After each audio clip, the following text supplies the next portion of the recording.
Chapter 9. Persistence. The sustained effort necessary to induce faith. The eighth step toward riches. Persistence is an essential factor in the procedure of transmuting desire into its monetary equivalent. The basis of persistence is the power of will. Willpower and desire, when properly combined, make an irresistible pair. Men who accumulate great fortunes are generally known as cold-blooded and sometimes ruthless. Often they are misunderstood. What they have is willpower, which they mix with persistence and place back of their desires to ensure the attainment of their objectives. Henry Ford has been generally misunderstood to be ruthless and cold-blooded. This misconception grew out of Ford's habit of following through in all of his plans with persistence. The majority of people are ready to throw their aims and purposes overboard and give up at the first sign of opposition or misfortune.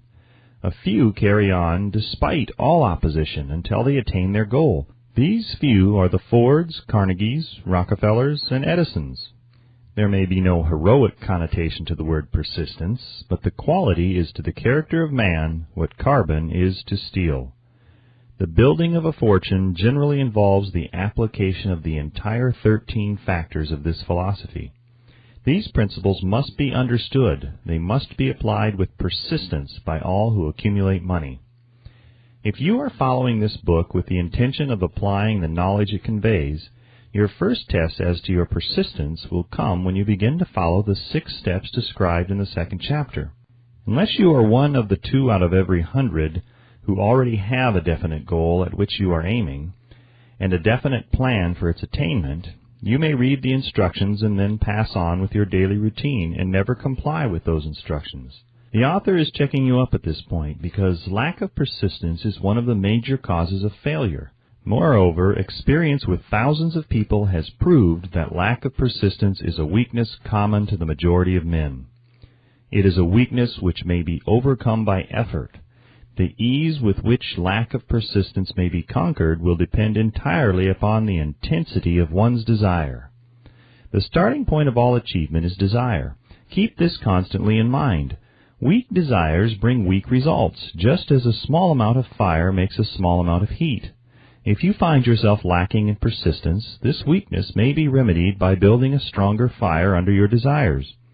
Continue to read through to the end, then go back to Chapter 2 and start immediately to carry out the instructions given in connection with the 6 steps. The eagerness with which you follow these instructions will indicate clearly how much or how little you really desire to accumulate money. If you find that you are indifferent, you may be sure that you have not yet acquired the money consciousness which you must possess before you can be sure of accumulating a fortune. Fortunes gravitate to men whose minds have been prepared to attract them, just as surely as water gravitates to the ocean. In this book may be found all the stimuli necessary to attune any normal mind to the vibrations which will attract the object of one's desires. If you find you are weak in persistence, center your attention upon the instructions contained in the chapter on power. Surround yourself with a mastermind group, and through the cooperative efforts of the members of this group, you can develop persistence. You will find additional instructions for development of persistence in the chapters on autosuggestion in the subconscious mind. Follow the instructions outlined in these chapters until your habit nature hands over to your subconscious mind a clear picture of the object of your desire. From that point on, you will not be handicapped by lack of persistence. Your subconscious mind works continuously while you are awake and while you are asleep. Spasmodic or occasional effort to apply the rules will be of no value to you. To get results, you must apply all of the rules until their application becomes a fixed habit with you. In no other way can you develop the necessary money consciousness. Poverty is attracted to the one whose mind is favorable to it, as money is attracted to him whose mind has been deliberately prepared to attract it, and through the same laws. Poverty consciousness will voluntarily seize the mind which is not occupied with the money consciousness. A poverty consciousness develops without conscious application of habits favorable to it. The money consciousness must be created to order, unless one is born with such a consciousness. Catch the full significance of the statements in the preceding paragraph, and you will understand the importance of persistence in the accumulation of a fortune. Without persistence, you will be defeated, even before you start. With persistence, you will win.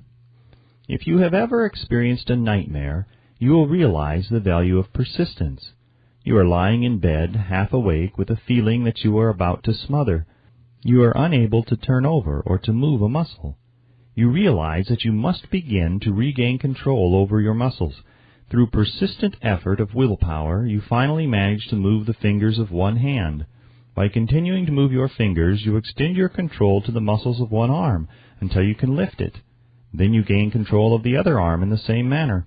You finally gain control over the muscles of one leg and then extend it to the other leg. Then, with one supreme effort of will, you regain complete control over your muscular system and snap out of your nightmare. The trick has been turned step by step. You may find it necessary to snap out of your mental inertia through a similar procedure, moving slowly at first and then increasing your speed until you gain complete control over your will. Be persistent, no matter how slowly you may at first have to move. With persistence will come success.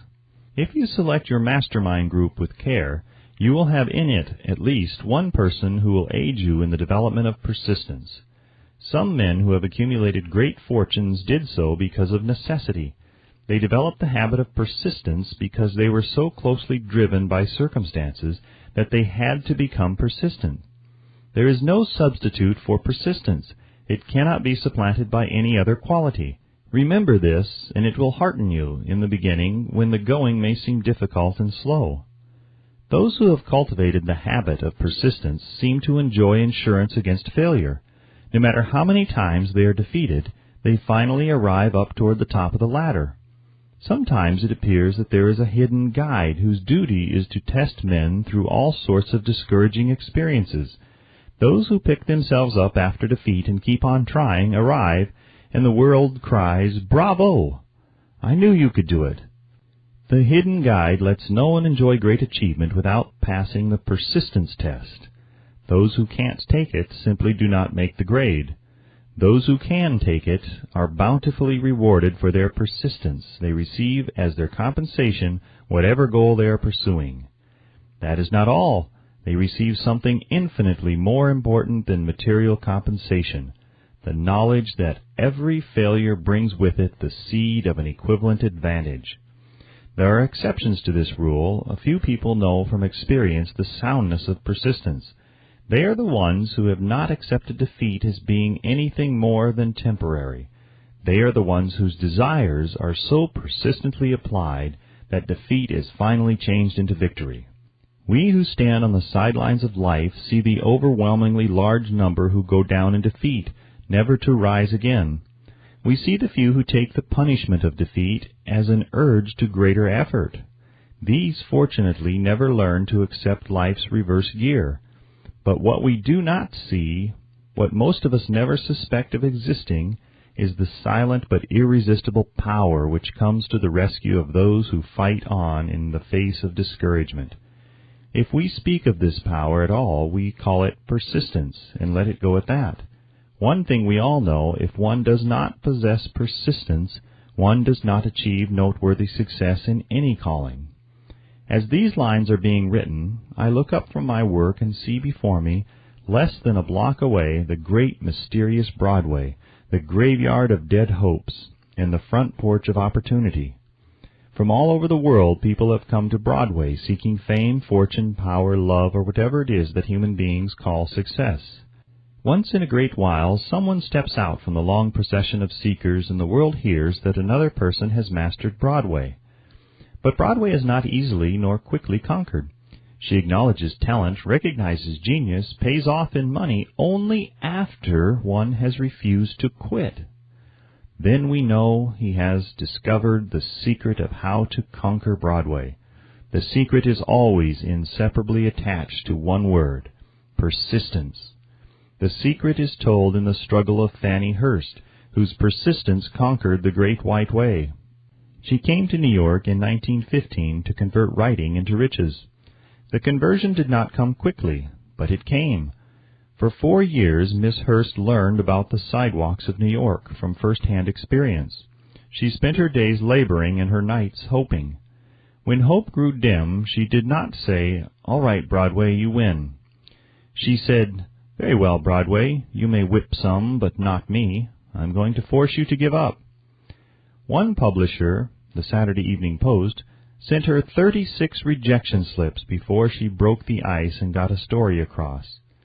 The average writer, like the average in other walks of life, would have given up the job when the first rejection slip came.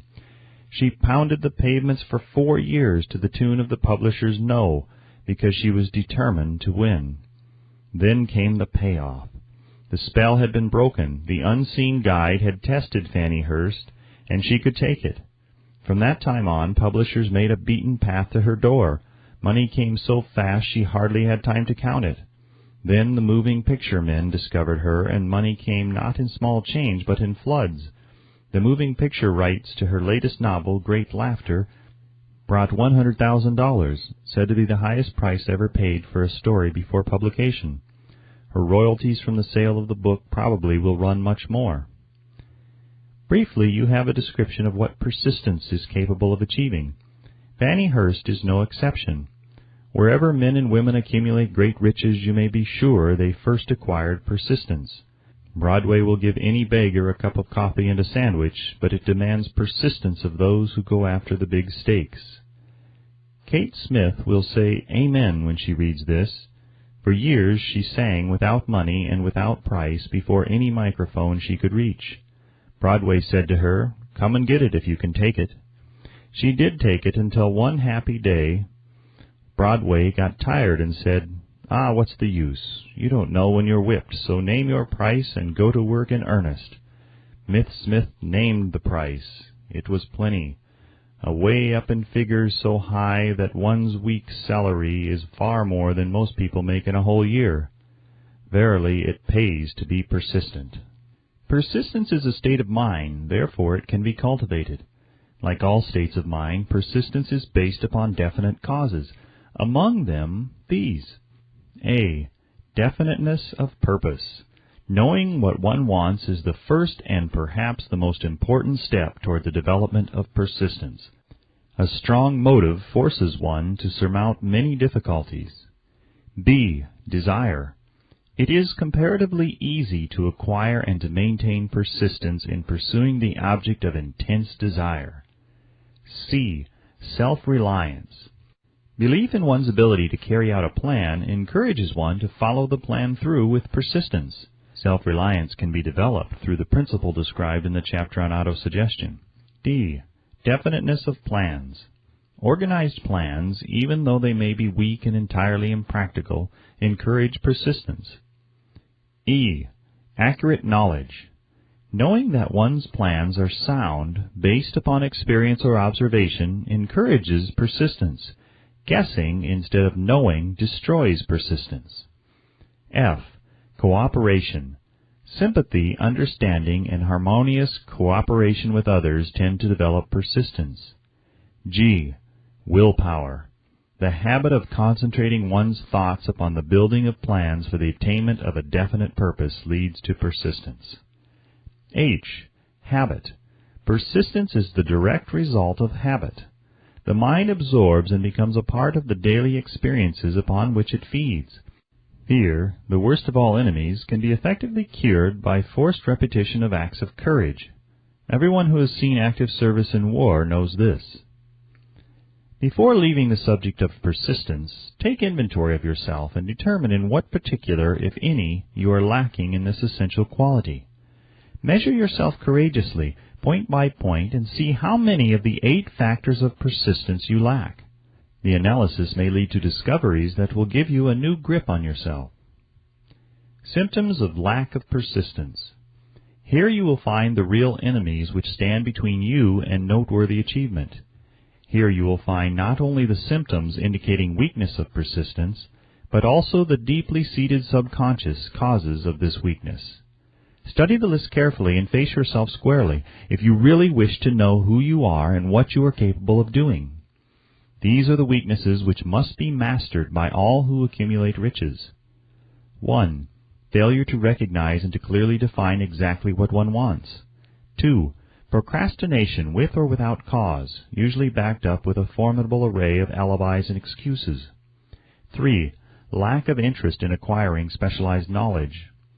4. Indecision, the habit of passing the buck on all occasions instead of facing issues squarely, also backed by alibis. 5. The habit of relying upon alibis instead of creating definite plans for the solution of problems. 6. Self-satisfaction. There is but little remedy for this affliction, and no hope for those who suffer from it. 7. Indifference, usually reflected in one's readiness to compromise on all occasions rather than meet opposition and fight it. 8. The habit of blaming others for one's mistakes and accepting unfavorable circumstances as being unavoidable. 9. Weakness of desire, due to neglect in the choice of motives that impel action. 10. Willingness, even eagerness, to quit at the first sign of defeat, based upon one or more of the 6 basic fears. 11.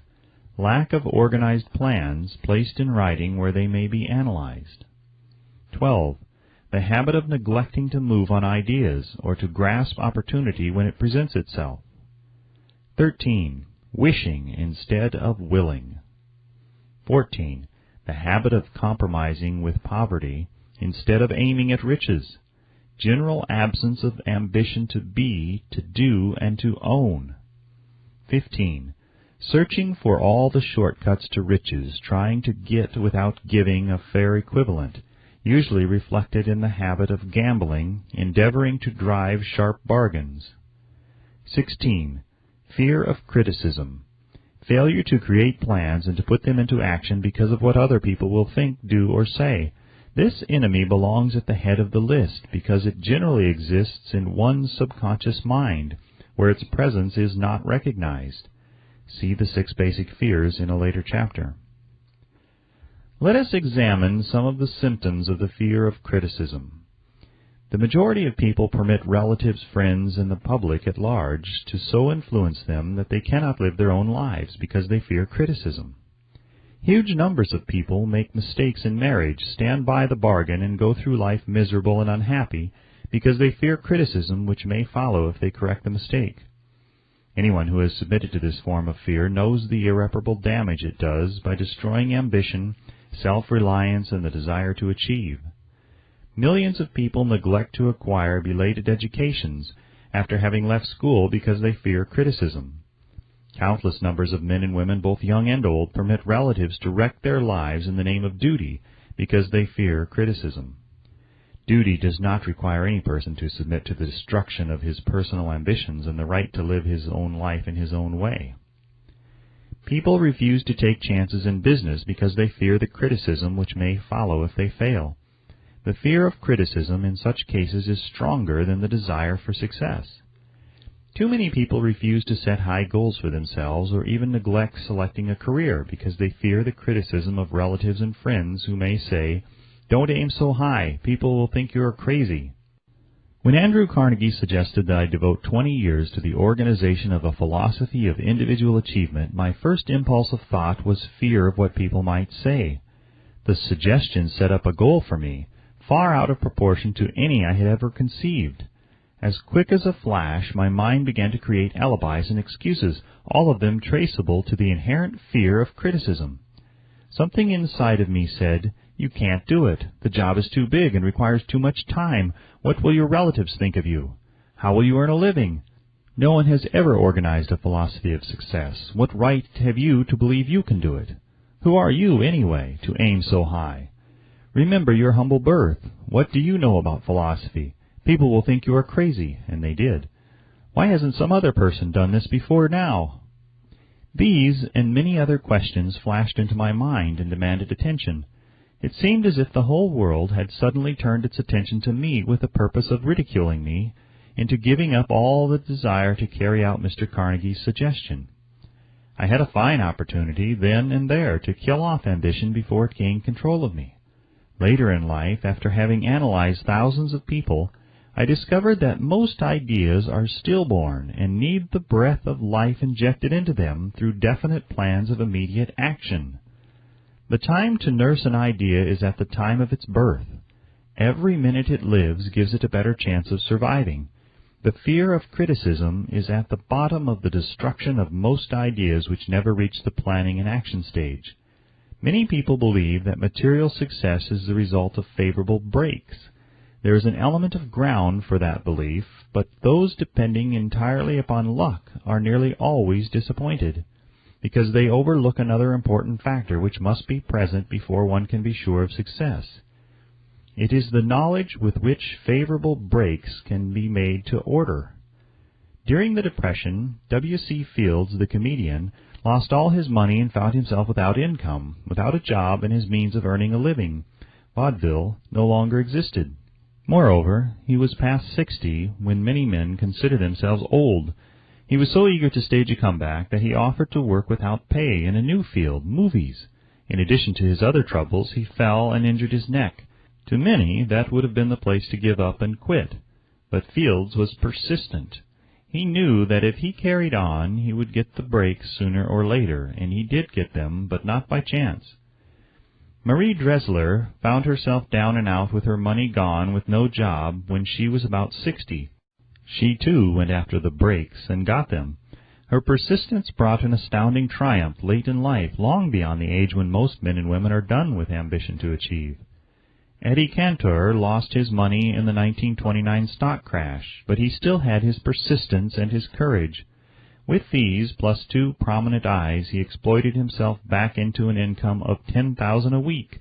Verily, if one has persistence, one can get along very well without many other qualities. The only break anyone can afford to rely upon is a self-made break. These come through the application of persistence. The starting point is definiteness of purpose. Examine the first 100 people you meet. Ask them what they want most in life, and 98 of them will not be able to tell you. If you press them for an answer, some will say security, many will say money, a few will say happiness, others will say fame and power, and still others will say social recognition, ease in living, ability to sing, dance, or write. But none of them will be able to define these terms or give the slightest indication of a plan by which they hope to attain these vaguely expressed wishes.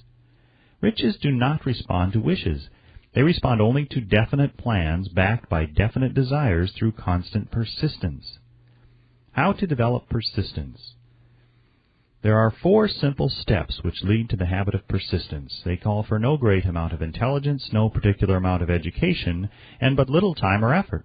The necessary steps are: 1. A definite purpose backed by burning desire for its fulfillment. 2. A definite plan expressed in continuous action. 3. A mind closed tightly against all negative and discouraging influences, including negative suggestions of relatives, friends, and acquaintances. 4. A friendly alliance with one or more persons who will encourage one to follow through with both plan and purpose. These 4 steps are essential for success in all walks of life. The entire purpose of the 13 principles of this philosophy is to enable one to take these 4 steps as a matter of habit. These are the steps by which one may control one's economic destiny. They are the steps that lead to freedom and independence of thought. They are the steps that lead to riches in small or great quantities. They lead the way to power, fame, and worldly recognition. They are the 4 steps which guarantee favorable breaks. They are the steps that convert dreams into physical realities. They lead also to the mastery of fear, discouragement, indifference. There is a magnificent reward for all who learn to take these 4 steps. It is the privilege of writing one's own ticket and of making life yield whatever price is asked. I have no way of knowing the facts, but I venture to conjecture that Mrs. Wallace Simpson's great love for a man was not accidental, nor the result of favorable breaks alone. There was a burning desire and careful searching at every step of the way. Her first duty was to love. What is the greatest thing on earth? The Master called it love, not man-made rules, criticism, bitterness, slander, or political marriages, but love. She knew what she wanted, not after she met the Prince of Wales, but long before that. Twice when she had failed to find it, she had the courage to continue her search. To thine own self be true, and it must follow, as the night the day, thou canst not then be false to any man. Her rise from obscurity was of the slow, progressive, persistent order, but it was sure. She triumphed over unbelievably long odds, and no matter who you are, or what you may think of Wallis Simpson, or the king who gave up his crown for her love, she is an astounding example of applied persistence, an instructor on the rules of self-determination, from whom the entire world might profitably take lessons. When you think of Wallis Simpson, think of one who knew what she wanted, and shook the greatest empire on earth to get it.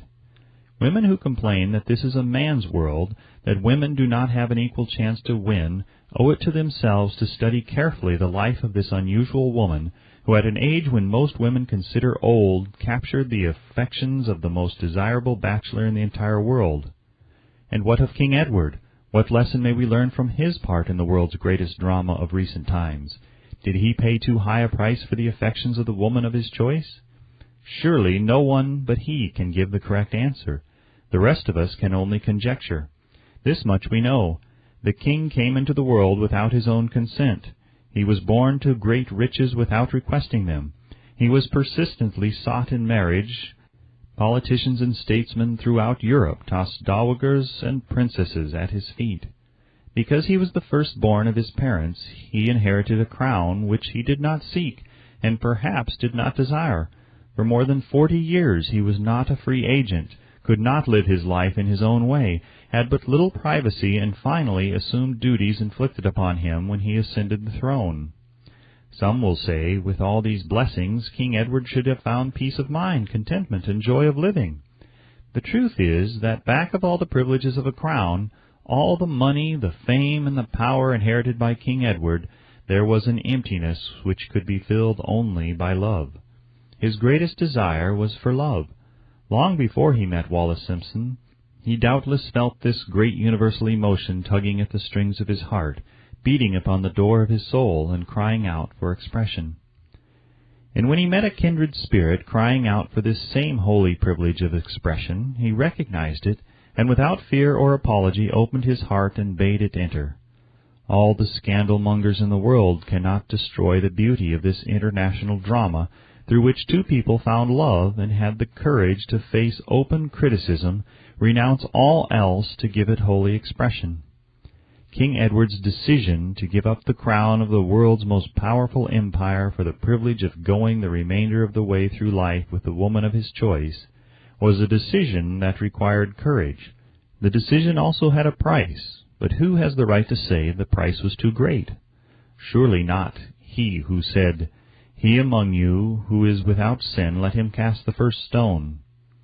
As a suggestion to any evil-minded person who chooses to find fault with the Duke of Windsor because his desire was for love and for openly declaring his love for Wallis Simpson and giving up his throne for her, let it be remembered that the open declaration was not essential. He could have followed the custom of clandestine liaison, which has prevailed in Europe for centuries without giving up either his throne or the woman of his choice, and there would have been no complaint from either church or laity. But this unusual man was built of sterner stuff. His love was clean. It was deep and sincere. It represented the one thing which above all else he truly desired. Therefore he took what he wanted and paid the price demanded. If Europe had been blessed with more rulers with the human heart and the traits of honesty of ex-King Edward, for the past century that unfortunate hemisphere, now seething with greed, hate, lust, political connivance, and threats of war, would have a different and a better story to tell, a story in which love and not hate would rule. In the words of Stuart Austin Weir, we raise our cup and drink this toast to ex-King Edward and Wallis Simpson. Blessed is the man who has come to know that our muted thoughts are our sweetest thoughts. Blessed is the man who from the blackest depths can see the luminous figure of love, and seeing, sing, and singing say, "Sweeter far than uttered lays are the thoughts I have of you." In these words would we pay tribute to the two people who, more than all others of modern times, have been the victims of criticism and the recipients of abuse, because they found life's greatest treasure and claimed it. Mrs. Simpson read and approved this analysis. Most of the world will applaud the Duke of Windsor and Wallis Simpson because of their persistence in searching until they found life's greatest reward. All of us can profit by following their example in our own search for that which we demand of life. What mystical power gives to men of persistence the capacity to master difficulties? Does the quality of persistence set up in one's mind some form of spiritual, mental, or chemical activity which gives one access to supernatural forces? Does infinite intelligence throw itself on the side of the person who still fights on after the battle has been lost, with the whole world on the opposing side? These and many other similar questions have arisen in my mind as I have observed men like Henry Ford, who started at scratch and built an industrial empire of huge proportions with little else in the way of a beginning but persistence, or Thomas A. Edison, who, with less than 3 months of schooling, became the world's leading inventor and converted persistence into the talking machine, the moving picture machine, and the incandescent light, to say nothing of 100 other useful inventions. I had the happy privilege of analyzing both Mr. Edison and Mr. Ford year by year over a long period of years, and therefore the opportunity to study them at close range, so I speak from actual knowledge when I say that I found no quality save persistence in either of them that even remotely suggested the major source of their stupendous achievements.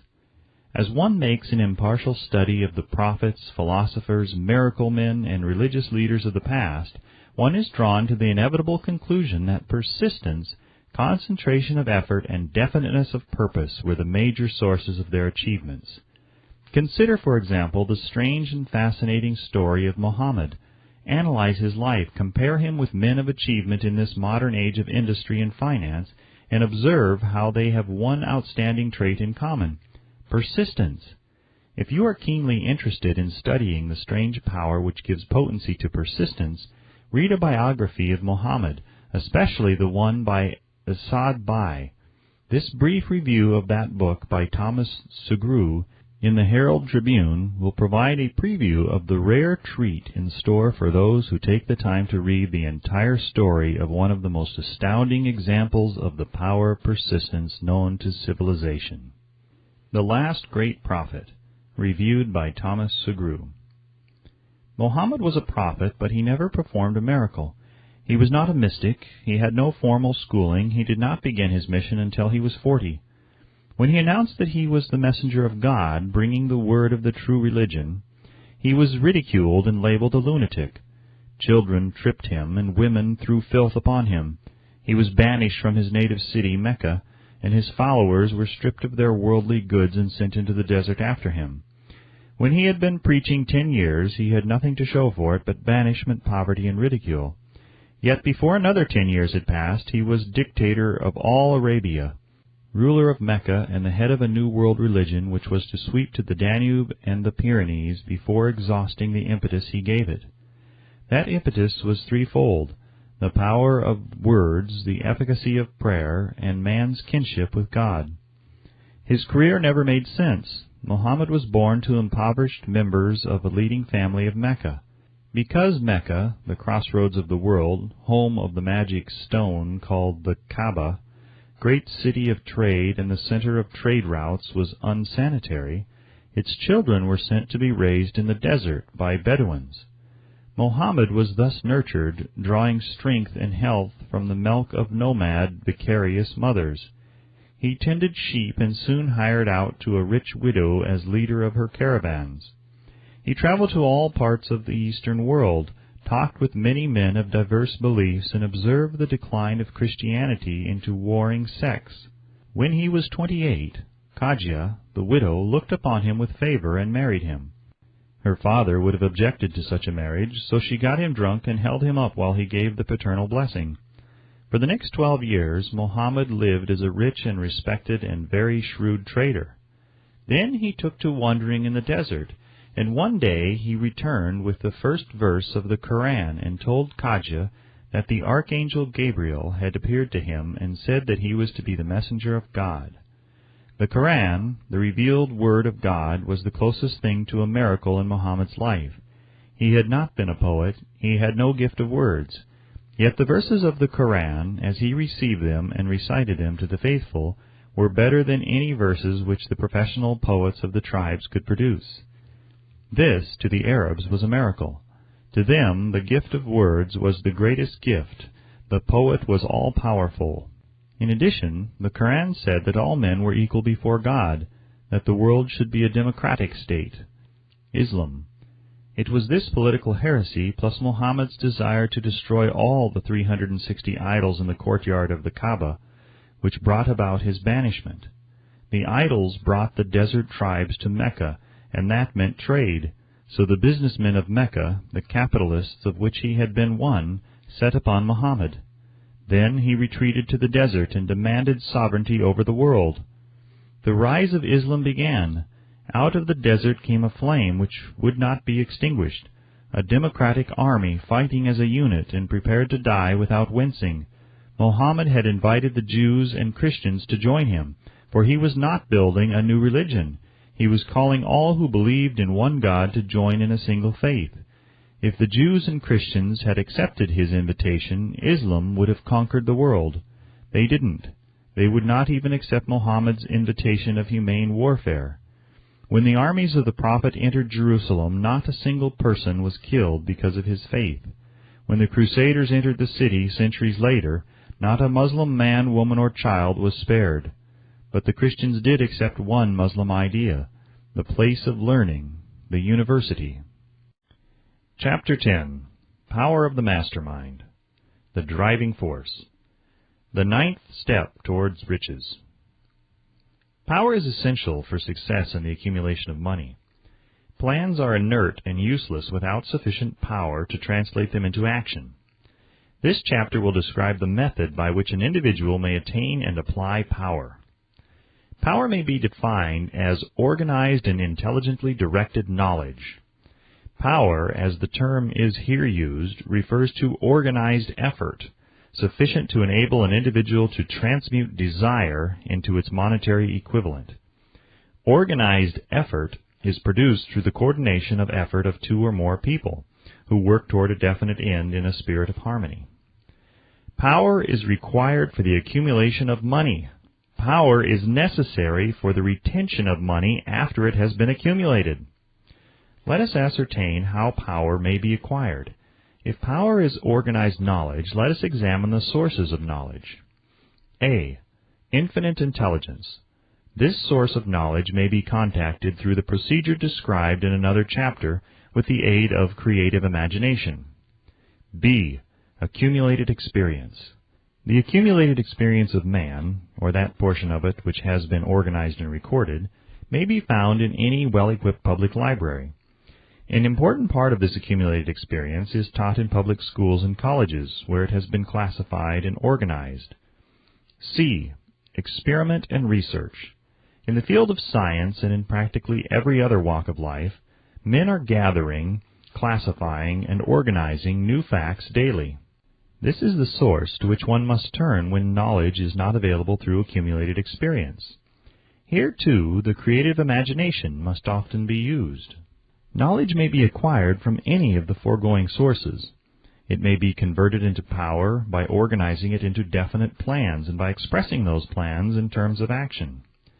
Examination of the three major sources of knowledge will readily disclose the difficulty an individual would have if he depended upon his efforts alone in assembling knowledge and expressing it through definite plans in terms of action. If his plans are comprehensive, and if they contemplate large proportions, he must generally induce others to cooperate with him before he can inject into them the necessary element of power. Gaining power through the mastermind. The mastermind may be defined as coordination of knowledge and effort in a spirit of harmony between two or more people for the attainment of a definite purpose. No individual may have great power without availing himself of the mastermind. In a preceding chapter, instructions were given for the creation of plans for the purpose of translating desire into its monetary equivalent. If you carry out these instructions with persistence and intelligence, and use discrimination in the selection of your mastermind group, your objective will have been halfway reached even before you begin to recognize it. So you may better understand the intangible potentialities of power available to you through a properly chosen mastermind group, we will here explain the two characteristics of the mastermind principle, one of which is economic in nature and the other psychic. The economic feature is obvious. Economic advantages may be created by any person who surrounds himself with the advice, counsel, and personal cooperation of a group of men who are willing to lend him wholehearted aid, in a spirit of perfect harmony. This form of cooperative alliance has been the basis of nearly every great fortune. Your understanding of this great truth may definitely determine your financial status.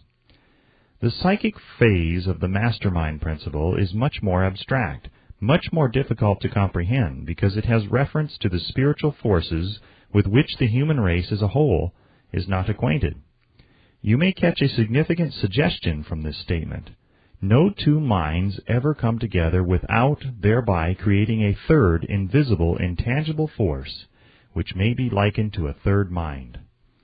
Keep in mind the fact that there are only two known elements in the whole universe, energy and matter.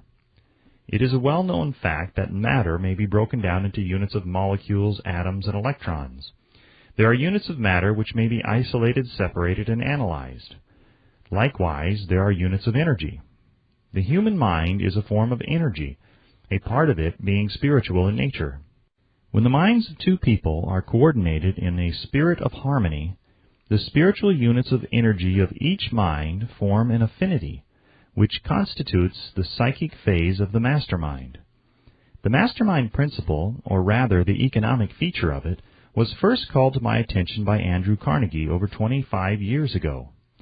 Discovery of this principle was responsible for the choice of my life's work. Mr. Carnegie's mastermind group consisted of a staff of approximately 50 men with whom he surrounded himself for the definite purpose of manufacturing and marketing steel. He attributed his entire fortune to the power he accumulated through this mastermind. Analyze the record of any man who has accumulated a great fortune, and many of those who have accumulated modest fortunes, and you will find that they have either consciously or unconsciously employed the mastermind principle. Great power can be accumulated through no other principle. Energy is nature's universal set of building blocks, out of which she constructs every material thing in the universe, including man and every form of animal and vegetable life. Through a process which only nature completely understands, she translates energy into matter. Nature's building blocks are available to man in the energy involved in thinking. Man's brain may be compared to an electric battery. It absorbs energy from the ether, which permeates every atom of matter and fills the entire universe.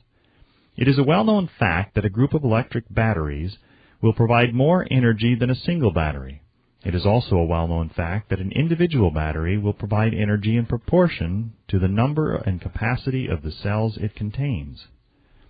The brain functions in a similar fashion. This accounts for the fact that some brains are more efficient than others and leads to this significant statement. A group of brains, coordinated or connected in a spirit of harmony, will provide more thought energy than a single brain, just as a group of electric batteries will provide more energy than a single battery. Through this metaphor, it becomes immediately obvious that the mastermind principle holds the secret of the power wielded by men who surround themselves with other men of brains. There follows now another statement which will lead still nearer to an understanding of the psychic phase of the mastermind principle. When a group of individual brains are coordinated and function in harmony, the increased energy created through that alliance becomes available to every individual brain in the group. It is a well-known fact that Henry Ford began his business career under the handicap of poverty, illiteracy, and ignorance. It is an equally well-known fact that within the inconceivably short period of 10 years, Mr. Ford mastered these three handicaps, and that within 25 years he made himself one of the richest men in America. Connect with this fact the additional knowledge that Mr. Ford's most rapid strides became noticeable from the time he became a personal friend of Thomas A. Edison, and you will begin to understand what the influence of one mind upon another can accomplish. Go a step farther and consider the fact that Mr. Ford's most outstanding achievements began from the time that he formed the acquaintances of Harvey Firestone, John Burroughs, and Luther Burbank, each a man of great brain capacity, and you will have further evidence that power may be produced through friendly alliance of minds. There is little, if any, doubt that Henry Ford is one of the best informed men in the business and industrial world. The question of his wealth needs no discussion. Analyze Mr. Ford's intimate personal friends, some of whom have already been mentioned, and you will be prepared to understand the following statement. Men take on the nature and the habits and the power of thought of those with whom they associate in a spirit of sympathy and harmony. Henry Ford whipped poverty, illiteracy, and ignorance by allying himself with the great minds whose vibration of thought he absorbed into his own mind.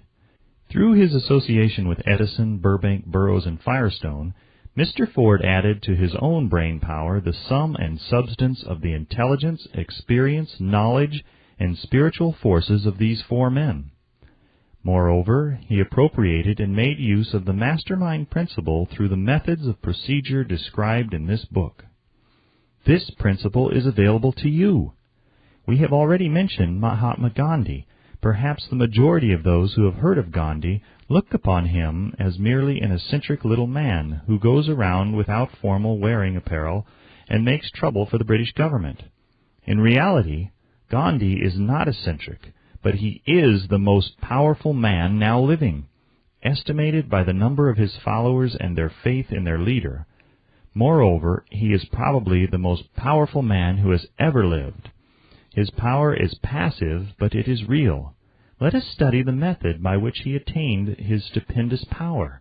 It may be explained in a few words. He came by power through inducing over 200 million people to coordinate with mind and body in a spirit of harmony for a definite purpose.